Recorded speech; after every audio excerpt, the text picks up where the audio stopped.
Hello students, welcome to my channel. तो students, आज की वीडियो में हम चर्चा करने वाले हैं आपके बीए, बीएससी, बीकॉम के फर्स्ट ईयर के फर्स्ट सेमेस्टर में जो आपका को करिकुलर पेपर होता है, यानी जो अनिवार्य प्रश्न पत्र है फूड न्यूट्रिशन एंड हाइजीन, इसके बारे में आज डिस्कस करेंगे इस वीडियो में। आज की वीडियो में मैं फूड न्यूट्रिशन एंड हाइजीन का मॉडल पेपर लेकर आई हूँ, जो बच्चे एग्जाम देंगे 2023-24 में बीए या बीएससी या बीकॉम। अगर आपने बीए में एडमिशन लिया है, आपका फर्स्ट सेमेस्टर है, बीएससी में आपने एडमिशन लिया है, आप फर्स्ट सेमेस्टर में हैं, या फिर आपने बीकॉम में एडमिशन लिया है और आप फर्स्ट सेमेस्टर में हैं, तो बीए, बीएससी, बीकॉम के फर्स्ट ईयर के फर्स्ट सेमेस्टर वाले स्टूडेंट्स के लिए जो अनिवार्य प्रश्न पत्र है वो फूड न्यूट्रिशन एंड हाइजीन है। तो तीनों को यही प्रश्न पत्र देना है। तीनों का ये पेपर सेम है जो को करिकुलर पेपर है। तो चलिए शुरू करते हैं। और आज की वीडियो में मैं जितने भी आपको महत्वपूर्ण प्रश्न बताने वाली हूँ वो सभी आपके एग्जाम में आपसे पूछे जाएंगे। तो चलिए वीडियो शुरू करते हैं। और इससे पहले भी मैंने आपकी कई मॉडल पेपर की वीडियोस अपलोड कर रखी हैं already, food nutrition and hygiene की, तो आप लोग विजिट करके देख लीजिएगा। चलिए आज का वीडियो शुरू करते हैं। आपका पहला महत्वपूर्ण प्रश्न है, मक्खन प्रमुख रूप से एक अच्छा स्रोत है। तो देखिए, मक्खन यानी जो बटर है वो मुख्य रूप से किसका अच्छा स्रोत है? किसका अच्छा स्रोत है? ऑप्शन देखते रहिए ध्यान से, बड़े महत्वपूर्ण हैं। कार्बोहाइड्रेट का है या प्रोटीन का है, वसा का है या फिर उपर्युक्त में से कोई नहीं।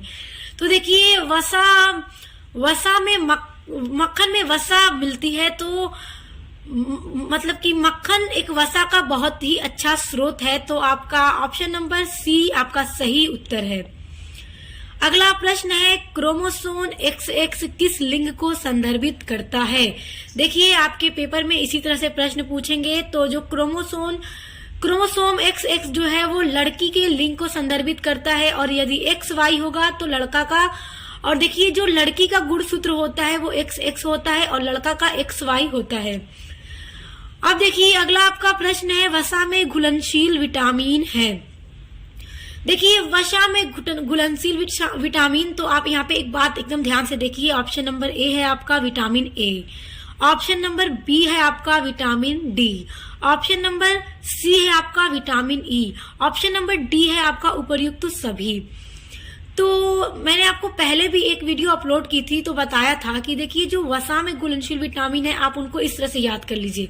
देखिए, KEDA, कीड़ा यानी कि विटामिन के हो गया, ई हो गया, डी हो गया, ए हो गया, ये सारे जो विटामिन है वो सब वसा में घुलनशील विटामिन होते हैं। इसके अलावा बस विटामिन बी एंड सी यही जल में घुलनशील विटामिन होते हैं। तो याद रखिएगा, विटामिन ए, डी, ई ये सारे वसा में घुलनशील है। तो आपका सही उत्तर हो जाएगा उपर्युक्त सभी, डी वाला आपका सही उत्तर हो जाएगा।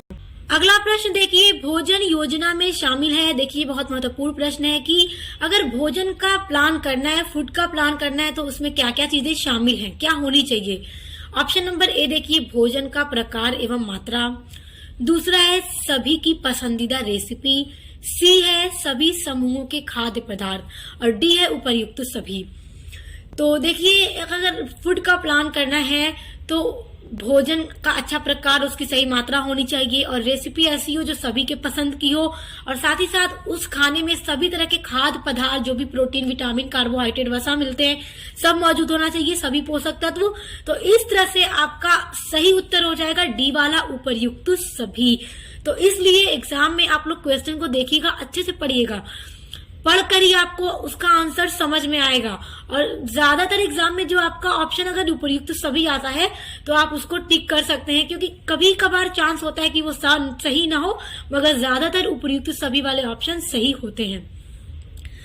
अब देखिए, अगला है स्तनपान के फायदे हैं। स्तनपान मतलब फीडिंग, जब बच्चे छोटे होते हैं तो उनको फीडिंग करानी होती है, स्तनपान, तो उसके क्या क्या फायदे हैं? देखिए, ए है आपका ऑप्शन, इसमें वे सभी पोषक तत्व हैं जो शिशुओं के बढ़ने और विकसित होने के लिए आवश्यक हैं। सही है कि स्तनपान कराने से जो छोटे बच्चे होते हैं वो बढ़ते हैं और उनके विकास में भी वो मदद करता है। बी है एंटीबॉडीज, जो बच्चों को बीमार होने से रोकते हैं। स्तनपान करने से एंटीबॉडीज जो है वो बच्चों को बीमार होने से भी रोकते हैं जब बच्चे छोटे होते हैं। तीसरा कि जो भी माताएं स्तनपान कराती हैं बच्चों को, तो उनके बाद वजन आसानी से कम हो जाता है, यानी कि गर्भावस्था के बाद जो वजन बढ़ता है वो आसानी से कम हो जाता है। तो इस तरह से स्तनपान के ये सभी फायदे हैं। तो आपका सही उत्तर हो जाएगा डी वाला, उपर्युक्त सभी। स्तनपान से महिला को भी फायदा और शिशु को भी फायदा होता है। तो ये सभी आपके सही हैं। तो ऑप्शन नंबर डी, उपर्युक्त सभी, आपका सही उत्तर हो जाएगा। अगला प्रश्न देखिए, आहार या फाइबर मदद करते हैं। आहार या फाइबर किसमें मदद करते हैं? देखिए ऑप्शन देखिए, ए है आपका अतिरिक्त वसा का अवशोषण, दूसरा है वजन कम करने में, तीसरा है परिपूर्णता का एहसास देने में, डी है उपर्युक्त सभी। देखिए यहाँ पर भी आपका सही उत्तर हो जाएगा, उपर्युक्त सभी में ही आहार या फाइबर मदद करते हैं। तो अब देखिए उपर्युक्त सभी वाला ऑप्शन आपका यहाँ पे सही हो गया। अब देखिए अगला है संतुलित आहार में होने चाहिए। तो संतुलित आहार में क्या क्या होना चाहिए? ऑप्शन देखिए, ए है आपका सभी प्रमुख और गौण खाद्य पोषक तत्व एक संतुलित आहार में शामिल होना चाहिए। दूसरा है कि अधिकांश खाद्य समूहों के खाद्य पदार्थों को भी शामिल करना चाहिए। तीसरा है संतुलित मात्रा होनी चाहिए और चौथा है उपर्युक्त सभी। तो देखिए एक संतुलित आहार में ये सभी चीजें ही होनी चाहिए। तो यहाँ पर भी आपका सही उत्तर हो जाएगा उपर्युक्त सभी। तो देखिए डी वाला ऑप्शन यहाँ पर भी आपका हो गया सही। एकदम ध्यान से सभी प्रश्नों को देखते रहिए, याद करते रहिए। यही सारे प्रश्न आपके फूड न्यूट्रिशन एंड हाइजीन में दिए जाएंगे। सभी यूनिवर्सिटीज के स्टूडेंट्स के लिए ये महत्वपूर्ण है। अब देखिए अगला है रक्त कोशिकाओं के प्रकार हैं। तो जो रक्त कोशिका है वो मेनली दो प्रकार की होती है। तो ऑप्शन नंबर सी देखिए, दो प्रकार की। एक होता है व्हाइट ब्लड सेल्स और दूसरा होता है रेड ब्लड सेल्स, जिसको आप शॉर्ट में कह सकते हैं व्हाइट ब्लड सेल्स को WBC और RBC यानी कि रेड ब्लड सेल्स। तो ऑप्शन नंबर सी आपका सही उत्तर है 2। अब देखिए अगला है दालें किसका अच्छा स्रोत है। देखिए हम जो दाल खाते हैं, दाल चावल के साथ दाल जो खाते हैं, तो दाल से हमें क्या मिलता है? दाल किसका अच्छा स्रोत है? तो दाल अच्छा स्रोत है प्रोटीन का। प्रोटीन हमें बहुत ज्यादा मिलती है दाल में प्रोटीन की मात्रा बहुत अधिक होती है, बहुत फायदेमंद है हमारे लिए, दाल खानी चाहिए। तो देखिए ऑप्शन नंबर ए आपका सही उत्तर है। अब देखिए अगला आपका प्रश्न है, दूध स्रावित करने वाली ग्रंथियां कहलाती हैं। अब देखिए यहाँ पर आपको ना एकदम आसानी से आपका सही उत्तर मिल जाएगा। देखिए क्योंकि उत्सर्जन ग्रंथियां जो आपका है, इससे दूध स्रावित नहीं होगा, दूध नहीं आएगा। दूसरा है अंतःस्रावी ग्रंथियां, यहाँ से भी नहीं आएगा। और फिर देखिए तीसरा है स्तन ग्रंथियां, तो जाहिर है दूध स्तन से ही निकलेगा। तो आपका सही उत्तर क्या हो जाएगा? स्तन ग्रंथियां। ऑप्शन पढ़ के भी आपको अपना उत्तर आसानी से मिल जाएगा। तो इसीलिए वीडियो को पूरा एंड तक देखा कीजिए। जब भी वीडियोस में अपलोड करती हूँ, इससे आपको अपने एग्जाम में काफी हेल्प होगी। अगला देखिए, अगला प्रश्न है निषेचन होता है। तो निषेचन क्या होता है? निषेचन होता है फैलोपियन ट्यूब में। तो फैलोपियन ट्यूब में निषेचन होता है। तो ऑप्शन नंबर ए आपका सही उत्तर हो जाएगा। अगला है मनुष्य की सामान्य गर्भावस्था की समय अवधि होती है। देखिए मनुष्य, जब महिलाएं गर्भावस्था में होती हैं, प्रेग्नेंट होती हैं, तो उसकी जो समय अवधि है वो कितने दिनों की होती है? देखिए बहुत महत्वपूर्ण प्रश्न है, परीक्षा में पूछता है। तो 280 दिन ये समय अवधि होती है गर्भावस्था की। तो ऑप्शन नंबर ए आपका सही उत्तर है। अब देखिए अगला महत्वपूर्ण प्रश्न है आपका, रक्तचाप मापा जाता है। तो रक्तचाप जो होता है वो किससे मापा जाता है? अब देखिए ऑप्शन देखिए, ध्यान से देखिए, थर्मामीटर से, या फिर स्फिग्मोमैनोमीटर से, या फिर पल्स ऑक्सीमीटर से, या फिर नेबुलाइजर से। तो रक्तचाप मापा जाता है स्फिग्मोमैनोमीटर से। तो ऑप्शन नंबर बी हो गया आपका सही उत्तर। अगला देखिए, हाइपरटेंशन को कहा जाता है। देखिए हाइपरटेंशन को क्या और कहा जाता है? क्या अन्य नाम हो सकता है हाइपरटेंशन का? तो वो हो सकता है उच्च रक्तचाप। उच्च रक्तचाप होता है हाइपरटेंशन। देखिए अगर ऑप्शन में इस तरह से पूछ दे उच्च रक्तचाप को क्या कहा जाता है, फिर 4 ऑप्शन दे दे, उसमें आपका हाइपरटेंशन ऑप्शन रहेगा, तो आप हाइपरटेंशन पे सही कर दीजिएगा। तो आपका उत्तर सही है, ऑप्शन नंबर ए सही है। अगला है BMI प्रतीकव है, यानी कि BMI का फुल फॉर्म क्या है? तो ध्यान दीजिए, यहाँ पे देखिए सारे जो आपके ऑप्शन दिए जाएंगे वो सभी BMI से ही बने होंगे। तो आपको अब देखना है कि आपका सही उत्तर कौन सा है। देखिए body mass index, body mass index BMI का फुल फॉर्म है। तो याद रखिए, बहुत महत्वपूर्ण प्रश्न है और ये परीक्षा में पूछेगा आपसे। अगला है मानव शरीर की सबसे बड़ी ग्रंथि है। तो मानव शरीर की जो सबसे बड़ी ग्रंथि है वो है यकृत। यकृत मानव शरीर की सबसे बड़ी ग्रंथि है। बहुत महत्वपूर्ण प्रश्न है। ऑप्शन नंबर बी आपका सही उत्तर है। अब देखिए अगला महत्वपूर्ण प्रश्न है, टाइफाइड का दूसरा नाम है। टाइफाइड को और क्या कहा जाता है? क्या कहा जाता है टाइफाइड को? ऑप्शन देखिए, ए है आपका आंत ज्वर कहा जाता है, या तपेदिक ज्वर कहा जाता है, या निमोनिया ज्वर कहा जाता है, या पैराथायराइड ज्वर कहा जाता है।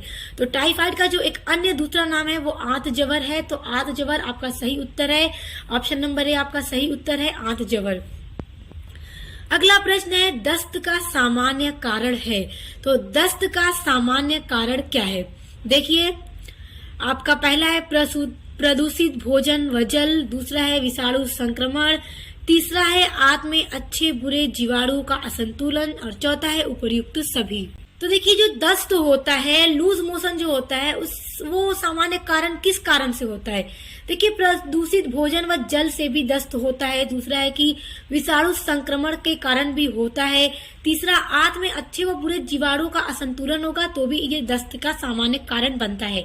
तो इस तरह से आपके सभी ऑप्शन सही है। तो उपर्युक्त सभी पर आप टिक कर लीजिए। ऑप्शन नंबर डी आपका सही उत्तर हो जाएगा। अगला है, निम्न में से कौन सा तंत्र हमारे शरीर में रोगों से प्रतिक्रमण करने में सहायक है? तो यहाँ पे 4 तंत्र आपको दिए जा रहे हैं ऑप्शन में। अब कौन सा तंत्र है जो हमारे शरीर में रोगों के प्रतिक्रमण करने में सहायक होता है? तो कौन सा तंत्र है? देखिए प्रतिरक्षा तंत्र, प्रतिरक्षा तंत्र। ऑप्शन नंबर ए आपका सही उत्तर है। अब देखिए अगला आपका प्रश्न है कि भोजन पेट से प्रत्यक्ष पहुंचता है। तो भोजन पेट से प्रत्यक्ष डायरेक्ट कहाँ पर पहुंचता है? कहाँ पे पहुंचता है? हृदय में? नहीं बाबा, हृदय में नहीं पहुंच सकता। दूसरा बड़ी आंत में? नहीं, बड़ी आंत में भी नहीं पहुंचता। तीसरा अग्नाशय में? नहीं, अग्नाशय में भी नहीं पहुंचता। डी है छोटी आंत में। हाँ, भोजन पेट से प्रत्यक्ष डायरेक्ट छोटी आंत में ही पहुंचता है। तो ऑप्शन नंबर डी आपका सही उत्तर है।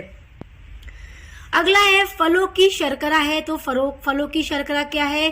क्या है फलों की शर्करा? फ्रक्टोज है, फ्रक्टोज। देखिए ऑप्शन नंबर डी फ्रक्टोज आपका सही उत्तर है। फलों की शर्करा फ्रक्टोज है।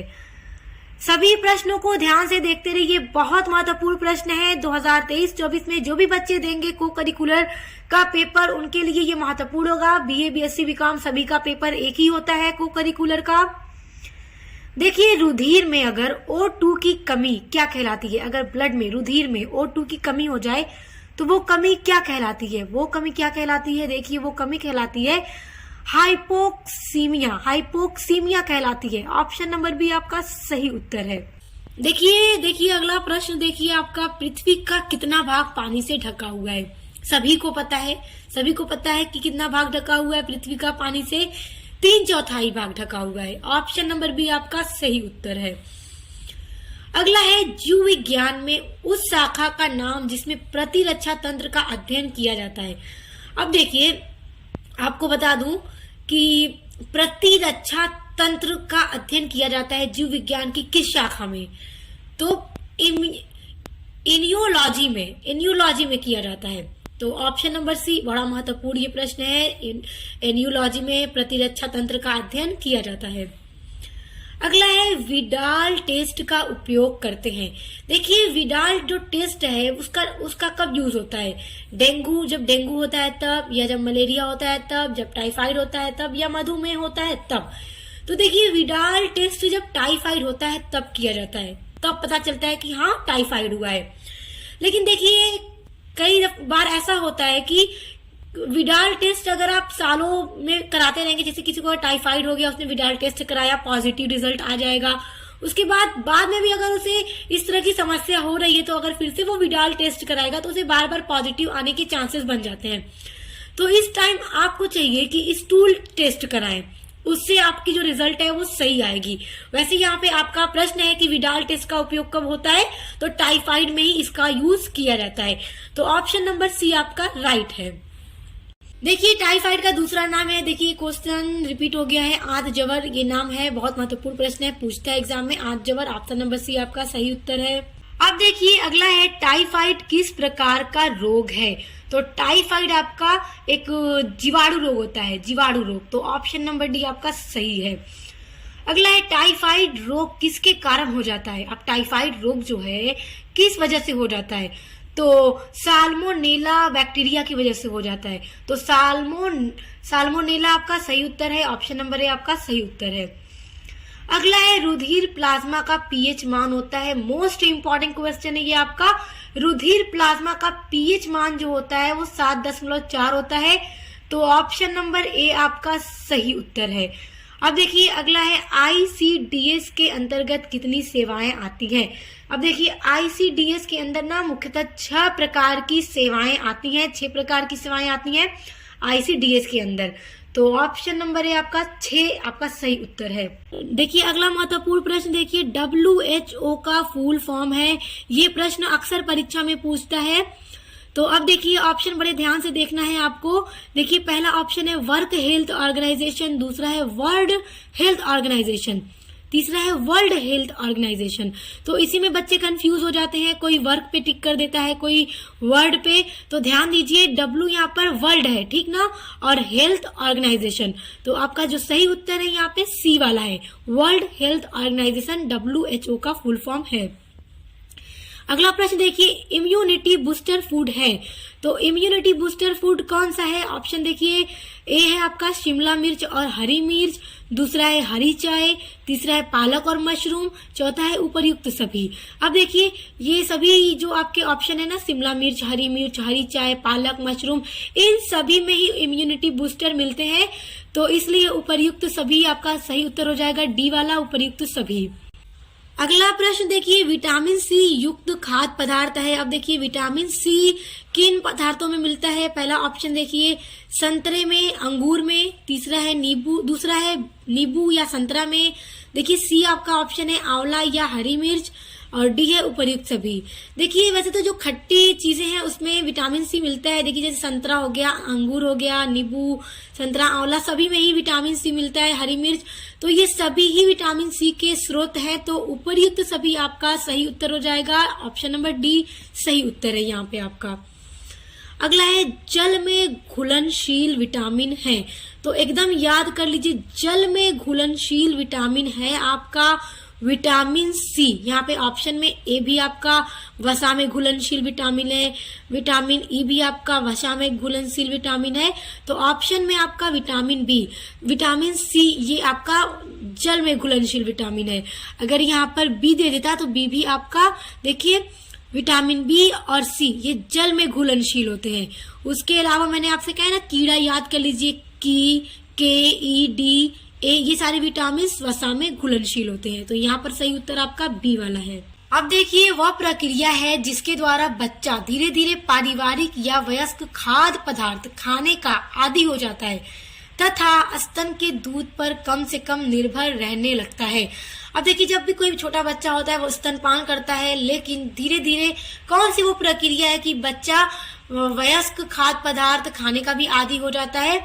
तो कौन सी प्रक्रिया है, वो प्रक्रिया है ईटिंग, यानी खाने की प्रक्रिया। जब वो खाना सीख जाता है तो धीरे धीरे वो खाना शुरू कर देता है। तो आपको क्या करना है कि बड़े ध्यान से क्वेश्चन पढ़ना है, फिर आपको अपना आंसर बहुत अच्छे से समझ आ जाएगा। तो ऑप्शन नंबर बी ईटिंग आपका सही उत्तर है।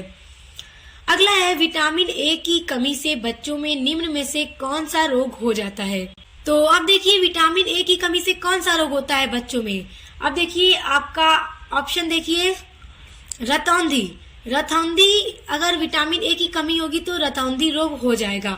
उसके अलावा देखिए स्कर्वी जो है विटामिन सी की कमी से होता है, रिकेट्स जो है विटामिन डी की कमी से होता है, और बेरी विटामिन बी की कमी से होता है।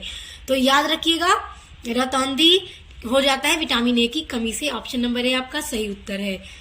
अगला है आपका देखिए क्षय रोग किस जीवाणु से फैलता है।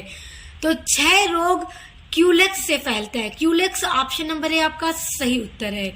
अगला है हैजा नामक रोग फैलता है। तो हैजा नामक रोग कैसे फैलता है? हैजा नामक रोग फैलता है दूषित जल एवं आहार से। अगर दूषित जल पिएंगे, दूषित आहार खाएंगे, लेंगे तो उससे हैजा हो जाता है। तो ऑप्शन नंबर बी आपका सही उत्तर है।